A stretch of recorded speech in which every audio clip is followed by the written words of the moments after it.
네, 안녕하세요. 정선입니다. 저는 그 경제에 대한 글을 써서 이제 경제경영 작가로 활동하고 있고요.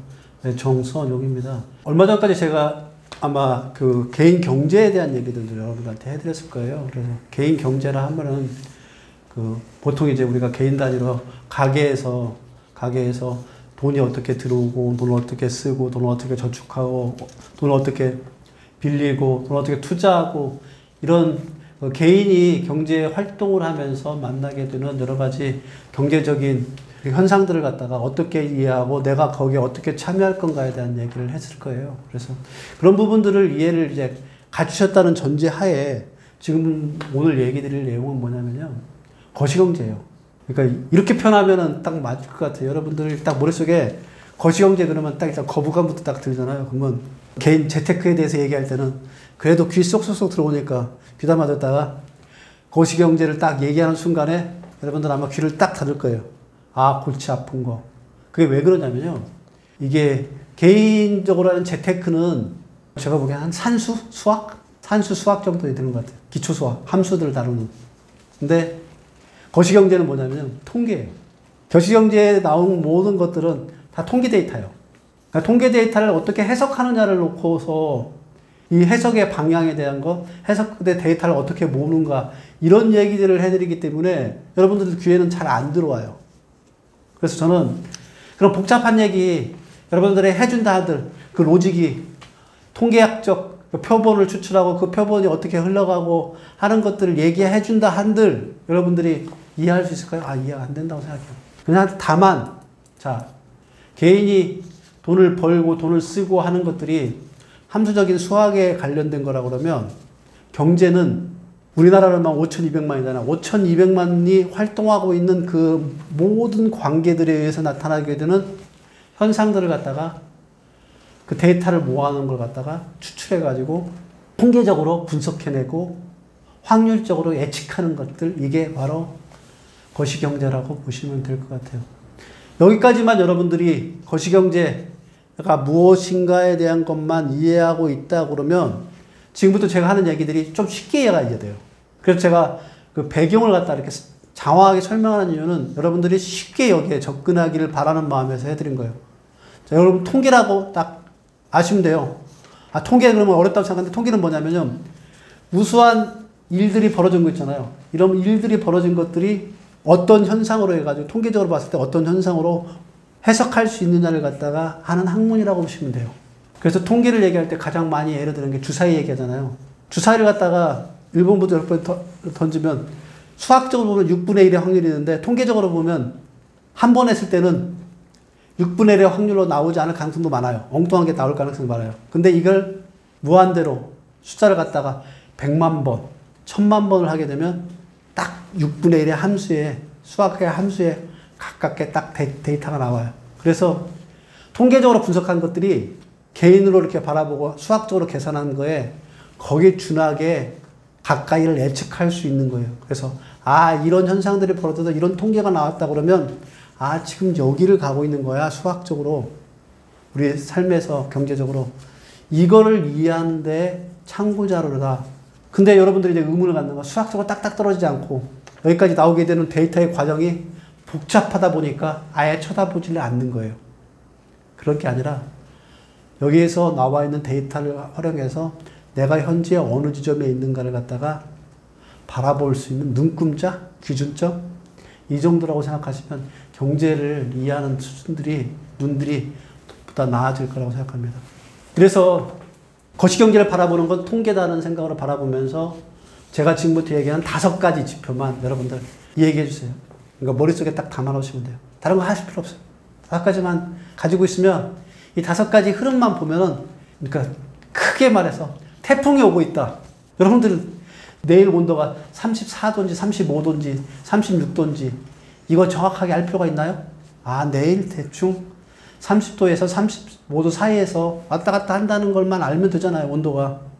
그러니까 그런 흐름을 어느 정도로 온도가 갈 거라는 그 흐름을 알듯이 경제가 어떻게 흘러갈 거다. 아, 따뜻할 것 같아. 추울 것 같아. 이 정도에서 내가 생활하는데 불편이 없을 것 같아. 이런 거를 이해하는 기준점, 이걸로만 삼으세요. 그게 통계예요. 그게 지표이고. 그래서 그 지표 5가지가 지금부터 얘기해 드리니까 하나하나를 좀 기억해 주세요. 첫 번째, 여러분들 가장 중요합니다. 금리입니다. 금리. 금리는 한마디로 한다면 돈의 값. 경제 지표 중에 금리를 모르고서 경제 지표를 얘기할 수 없어요. 안 꼽는 찐빵입니다. 모든 중심에 금리예요. 금리. 요즘 금리 얘기 많이 나와서 금리가 어떻다 이렇게 많이 나오잖아요. 그게 왜 중요하냐면은 경제 지표예요. 그게 지표. 그게 기준점이에요. 여름인데 온도가 몇 도시냐 이걸 나타내는 눈금자예요. 그게 금리예요. 그래서 금리에 대한 것들이 굉장히 중요하기 때문에 경제 지표 중에 첫 번째 기억해야 될 거 금리. 두 번째 부분. 이 얘기도 요즘 많이 나와요. 추석이 가까워오니까 이제 더 얘기 많아요. 물가. 물가라는 건 뭐냐면 물건의 값이에요. 물건의 값을 물가라고 그래요. 그러니까 물건을 경제적 용어로 하면 재화라고 합니다. 재화와 서비스라고 해요. 이 재화와 서비스는 이 물건들이 영어로 한다면 구주라고 얘기하는 이 물건들을 어느 정도 가격으로 이렇게 지표상으로 이렇게 흘러가고 있느냐 이걸 나타내는 게 물가예요. 그러니까 물건의 값. 돈의 값과 물건의 값의 상관관계를 이해하는 것들이 경제를 이해하는 거라는 건 그 정도 기초상식이잖아요. 이건 마찬가지로 근데 물건의 값이 어떻게 흘러가느냐는 알고 계셔야만이 여러분들이 경제를 이해할 수 있는 눈이 생기는 겁니다.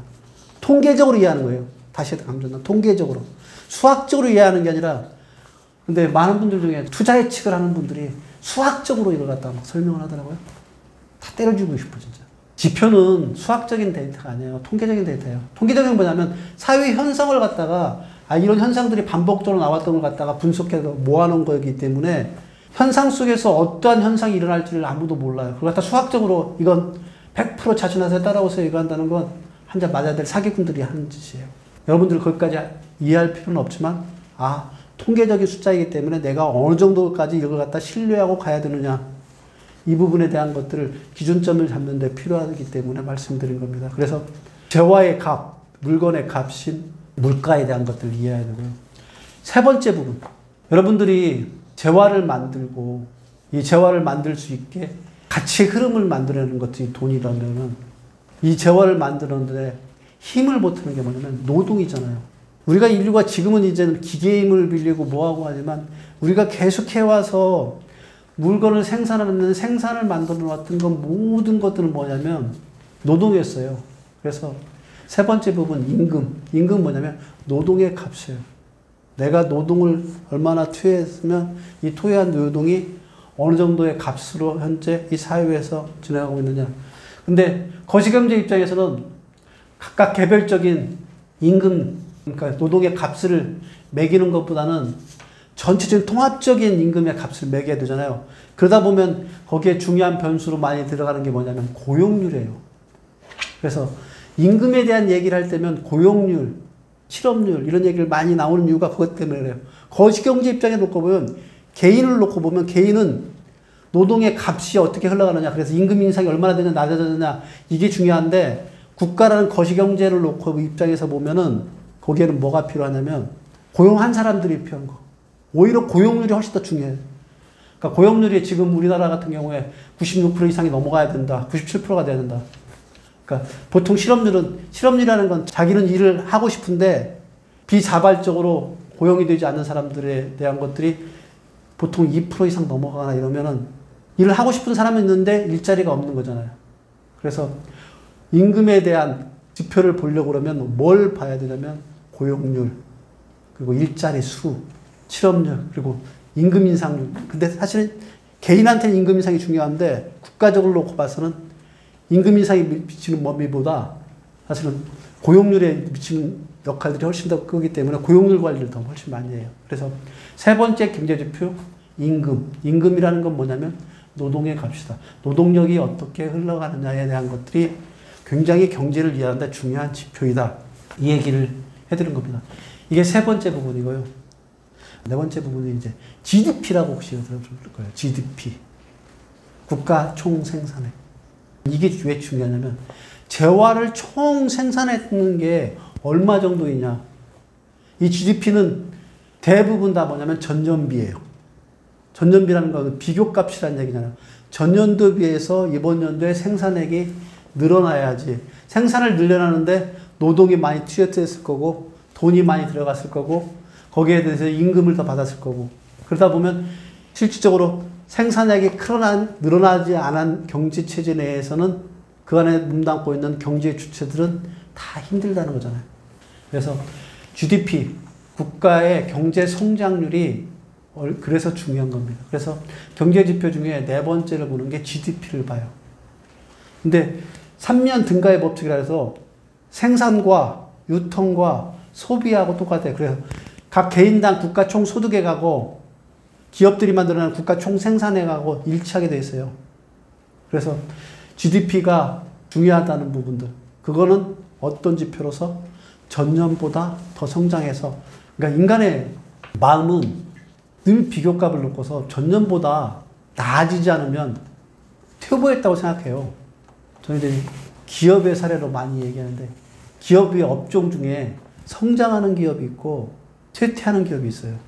지금 제가 몸담았던 이제 오프라인 유통업체들 이런 데들은 다 뭐 이마트니 롯데마트니 호프런치 다 떨어지고 있거든요. 매출이.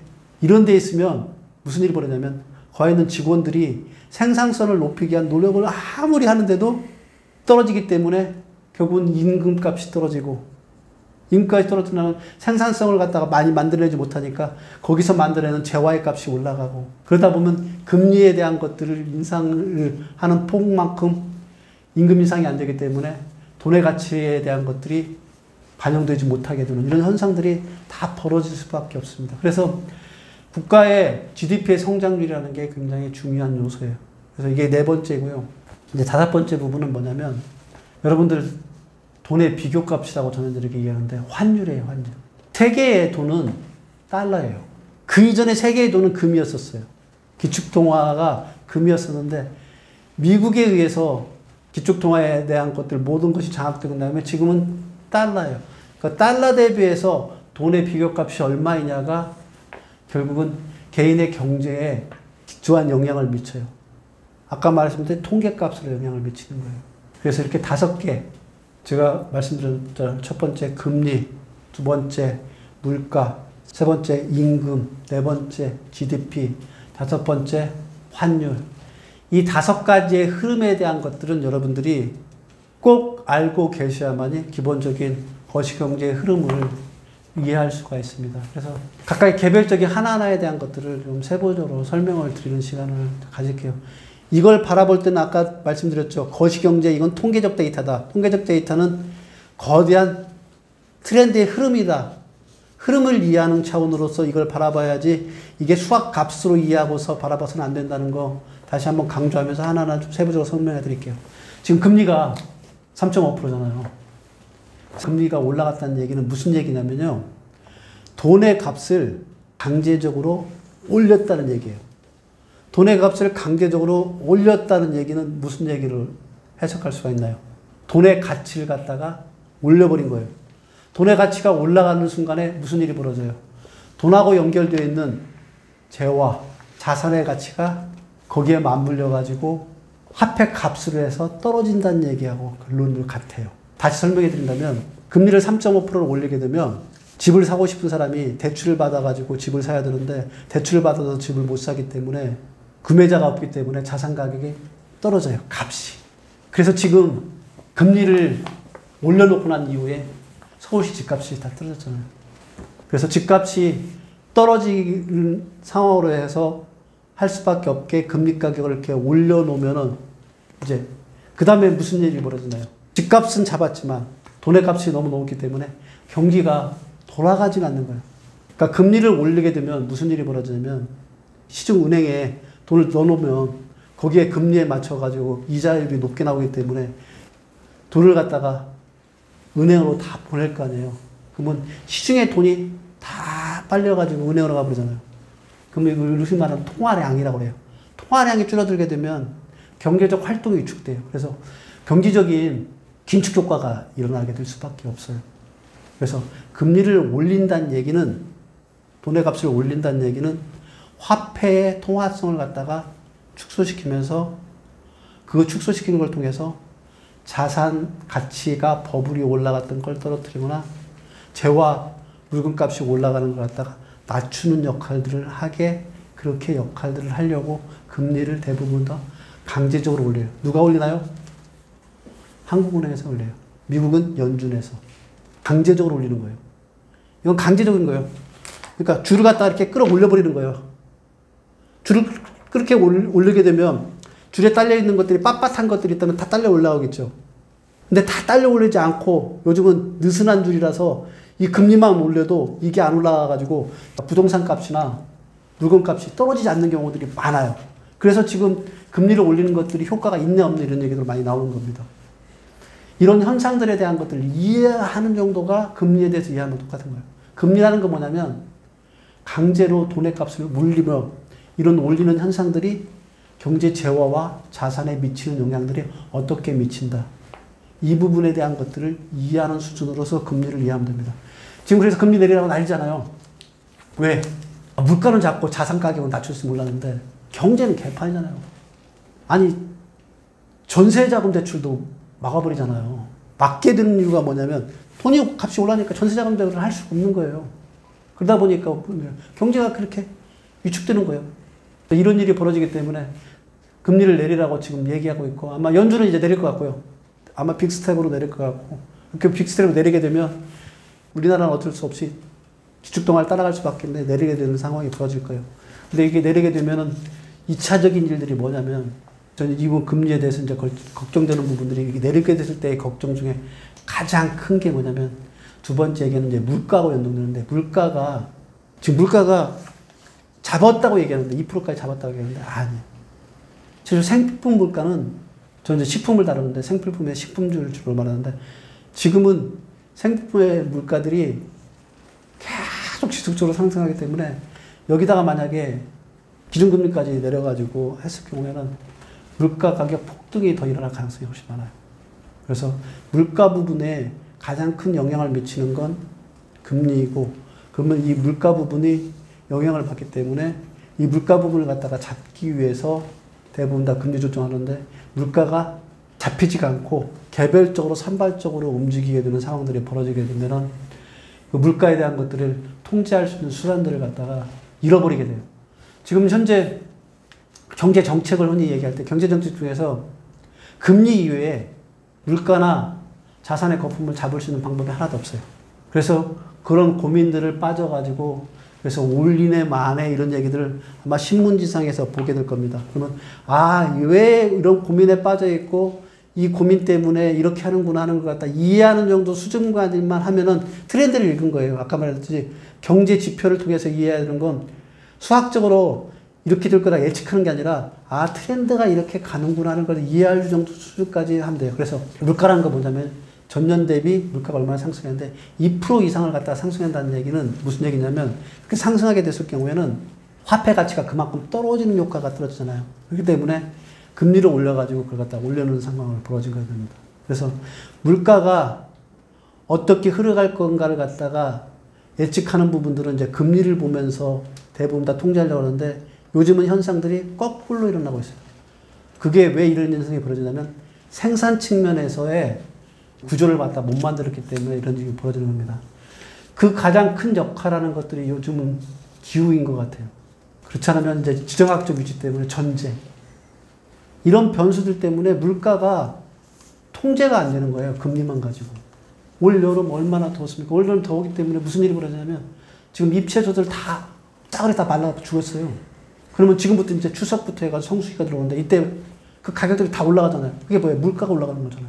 근데 금리를 내릴 때 시점에 물가가 올라가 버리면 여태까지 내렸던 이유들이 하나도 없잖아요. 그렇기 때문에 지금 한국은행에서 금리를 안 내리는 거예요. 그러니까 이런 경제적 상황을 이해하라는 의미에서 아까 금리, 지금 물가를 갖다 바라보라고 제가 설명을 드린 겁니다. 그러니까 어렵게 수학적으로 이걸 바라볼 게 아니라 어떠한 트렌드로 왜 이런 일이 벌어지고 있는가를 갖다가 이해하는 수준으로 경제 지표를 하나 꼼꼼하게 바라보면 경제에 대한 이해력이 높아갑니다. 그래서 물가를 바라볼 때는 물가를 상승 요인이 무엇인가를 보고 물가가 상승하는 요인들을 갖다가 제거하기 위한 산업 구조적인 노력이 없는 상태에서 금리만 가지고 하는 것들이 얼마나 위험한 건가를 갖다가 지금 경제 현상에서 보여주고 있기 때문에 금리를 내리는 순간에 물가는 더 폭등할 겁니다. 물가가 폭등하면 그 다음 주제 이제 임금에 대한 얘기인데 내 월급 빼고 다 올라요. 내 월급 빼고 다 올라는 일이 벌어지는 거예요. 금리를 내리는 순간에 집값은 반드시 올라요. 물가도 오르고. 근데 물가가 오를 수 있는 요소들이 많고 자산이 오를 수 있는 요소들이 많은 상태에서 금리를 딱 내리면 그게 폭등하게 되면 제가 이제 세 번째 얘기하는 임금 부분에서 내 월급 빼고 다 올라가는 이런 현상들이 벌어지겠구나. 이걸 이제 이해하게 되는 거죠. 국가 입장에서는 이제 고용률이지만 개인 입장에서는 임금 인상률이잖아요. 지금 아마 제가 알기로는 다 대기업들 다 임금 인상 다 동결할 거래요. 내년도에 임금 인상 오를 때 없을 거예요. 경제 성장률도 이제 그 다음에 근데 경제 성장률도 오르지 않고 자기 임금도 안 올라고 거의 근데 물가하고 집값만 올라봐요. 무슨 일이 벌어지나요? 그러니까 이런 것들을 갖다가 신문을 딱 읽는 순간에 이 금리를 만지작거리고 있구나. 물가가 어느 나라 흘러가고 있구나. 내 임금에 대한 인상률이 회사에서 지금 어떻게 하고 있구나. 고용률이 어떻게 흘러가고 있구나. 이걸 딱 보는 순간에 경제가 내년쯤에는 나한테 어떤 트렌드로 나한테 다가올 것이다. 이걸 이해할 수 있는 지표라는 것들이 바로 아까 얘기했던 경제 지표들인 거예요. 그 중에서 임금 지표는 나한테는 제일 중요한 건 노동의 값, 임금이 내년도에 얼마나 올라갈 수 있느냐. 이건 물론 산업별로 다 차이는 있는데 산업별 차이보다는 전반적으로 경제가 성장하면서 임금이 인상할 수 있는 요소들이 있느냐 없느냐를 바라보는 게 훨씬 더 중요해요. 그러려고 그러면 경제가 전반적으로 성장하는 걸 알 수 있는 것들이 뭐냐면 고용률이에요. 실업률들. 그래서 여러분들이 경제 신문을 볼 때 임금에 관련된 지표를 볼 때는 내 임금이 얼마나 올라가느냐도 중요하지만 경제 성장 측면에도 보면은 전체 고용률이 얼마나 올라가느냐. 그래서 대부분 다 금리를 만지작거릴 때 두 가지 지표를 봐요. 물가 지표하고 임금 지표하고. 임금 지표에 있어서 고용률 지표. 지금 미국이 금리를 계속 인상해 왔던 가장 큰 이유가 뭐였냐면요. 미국의 고용률이 금리를 높였는데도 떨어지지 않는 거예요. 그러니까 물가는 잡혀가고 고용률은 떨어지지 않고 이러다 보니까 계속 그 상태를 갖다가 5.5%를 갖다 그대로 금리를 갖다가 기준금리를 가져갈 수밖에 없었던 게 거기서 나오는 겁니다.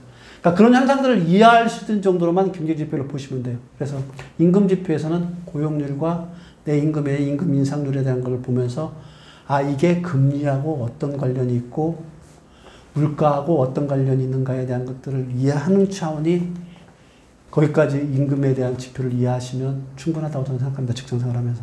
그리고 네 번째 이제 경제성장률인데 이 경제성장 GDP가 매년 보면은 어느 조사에 나와서는 몇 프로 성장하네. 어느 조사에 몇 프로 성장하네. 몇 프로 성장하네. 이게 왜 중요하냐면 딱 이 한마디로 말씀을 드릴게요. 이게 실질 인상과 명목 인상이 있는데 명목 인상은 뭐냐면 물건의 값이 올라가도 생산액은 늘어나는 거 아시죠? 그러니까 명목만 올라가고 실질이 안 올라가는 현상들이 벌어질 수 있단 말이에요. 그래서 실질 인상률이 최소한 전년도보다 넘으려고 그러면 최소한 신장률이 3%대는 돼야 돼요. 명목 신장이라는 게 있기 때문에 실제로 물가가 인상하는 것들이 폭이 있기 때문에 실질 인상을 최소한 3% 하려면 경제 성장률이 기본적으로 3% 이상은 나와야 돼요. 근데 올해 우리 예측하는 1.8%까지 예상을 하더라고요. 경제 성장률을. 그렇게 된다는 얘기는 금리 높은 상태에서 경제 성장률이 그만큼 올라가지 않다는 얘기는 임금과 물가 부분에 집값이나 자산 부분 때문에 우리 서민이 굉장히 힘들 수밖에 없다는 거. 그러니까 생산이라는 건 뭐냐면 국가 생산이라는 건 뭐냐면 기술 혁신이라든가 아니면 새로운 시장이 만들어져 가지고 그 생산액이 갖다 증가하는 것들을 필요로 하지 기능은 똑같은데 작년에 10,000원이었던 것들이 이게 갑자기 15,000원이 돼가지고 국가 총 생산액이 늘어난다 그러면 의미가 있나요? 전혀 의미가 없는 거예요. 그래서 국가 총 생산액의 그 경제 성장률이라고 보는 것들이 어느 정도의 신장하는가를 갖다가 이해한다 그러면 내년도에 내 삶이 어느 정도로 경제 상황이 흘러갈 건가를 이해하는 거고 똑같다. 그래서 경제 지표 중에 GDP를 통해서 읽어야 될 거는 전체적인 경제 성장의 트렌드가 어떻게 가고 있는가를 읽어내는 것들이 굉장히 중요한 요소입니다. 마지막 환율에 대한 것들을 얘기드리겠습니다. 환율이라는 건 돈에 대한 비교값이잖아요. 내가 여행을 가서 만약에 미국이 아니라 자 베트남을 여행을 간다 하잖아요. 베트남 여행을 갈 때 베트남에 여행 가서 베트남의 동으로 바꾸는데 이 동을 바꿀 때 기준이 뭔지 아세요? 달러요, 달러. 그러니까 결국 달러로 환전해가지고 간 거하고 똑같은 거예요. 달러 기준으로. 실질적으로 이제 1달러일 때 1,000원이라는 기준. 이 기준이 만약에 일치했는데 여기서 갑자기 이 1달러가 우리나라 1,300원으로 올라갔어요. 그러면 내가 베트남 가서 여행하려고 그러면 1,300원을 주고 1달러를 바꿔서 1달러 가지고 동을 가지고서 여행을 한단 말이에요. 그렇기 때문에 이 환율이 오르고 내리고에 의해서 내가 실질적으로 하는 서비스 가치, 물건의 가치들이 다 달라지는 거예요. 우리는 무역을 하면서 살잖아요. 무역을 하면서 살기 때문에 달러에 대한 환율이 얼마이냐에 의해서 우리 경쟁에 바로 직접적으로 영향을 미치는 거예요. 환율이 만약 1달러에 지금 1,350원이다. 이게 1,400원까지 올라간다. 그러면 어떤 사람들한테 주냐면 수출하는 사람들한테 좋아요. 왜냐면 1,400원짜리가 1달러로 해서 수출하기 때문에 수출이 잘 되기 때문에 좋아요. 근데 만약에 수입하는 사람은 어떻게 했어요? 1달러짜리를 갖다가 1,400원에 사오는 거잖아요. 1달러짜리 1,400원 하면 국내 물가가 어떻게 올라가 버리는 거예요. 그래서 환율이 오르고 내린 것들에 의해서 우리나라의 경제에 어떠한 영향을 미치냐 이걸까지를 이해하게 되면은 사실은 경제 지표에 대한 것들은 전반적으로 다 이해하고 계신 거예요. 처음에 말씀드렸잖아요. 금리, 물가, 임금, GDP, 환율. 이 5가지의 경제 지표를 통계적 관점에서 이게 어떠한 영향을 미친가만을 이해하고 있다 그러면 여러분들이 그러니까 경제 생활을 하는데 어떤 일이 벌어질 거야 정도는 예측할 수 있어요. 그러다 보면 내가 내 월급 가지고 살아가고 저축도 해야 되고 그다음에 또 집도 사야 되고 이런 것들을 설계할 때 경제가 내년쯤에는 어떻게 흘러갈 것 같아.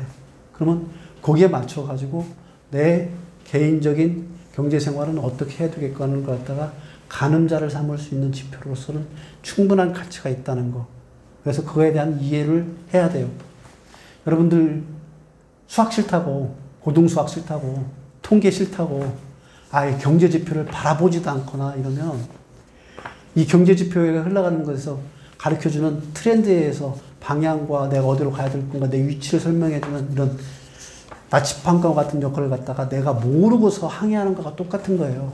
그래서 여러분들 이 최소한 경제 지표 5가지 제가 지금 설명했던 것 이외에 세부적으로 한번 스스로 한번 공부해 가다 보면 어렵지 않아요. 이 경제 지표가 의미하는 것들을 제가 얘기했던 수준을 가지고서 기초적인 경제 지표를 이해하는 걸로 간다 그러면 여러분들이 지금 월급쟁이를 생활하면서 열심히 개인 생활을 하고 있는 것들이 그 효과가 순식간에 무너지는 것들을 이해할 수 있고 순식간에 무너지는 상황들이 벌어질 것 같다가 예측도 할 수 있고 그렇게 가지 않도록 자기 스스로의 삶의 방향을 경제적 삶의 방향을 설계할 수 있을까지는 나갈 수 있다는 생각을 해서 오늘 말씀을 드렸습니다. 여러분 경제지표 5가지 마지막으로 강조합니다. 금리, 물가, 임금, 경제성장률, GDP, 환율 이 5가지는 최소한 경제신문에서 보면은 이게 왜 이렇구나 하는 정도로 이해할 정도까지 여러분들의 경제적 감각, 경제적 지식은 좀 습득해 놓으시기를 바라는 마음으로 말씀드렸습니다. 네, 고맙습니다.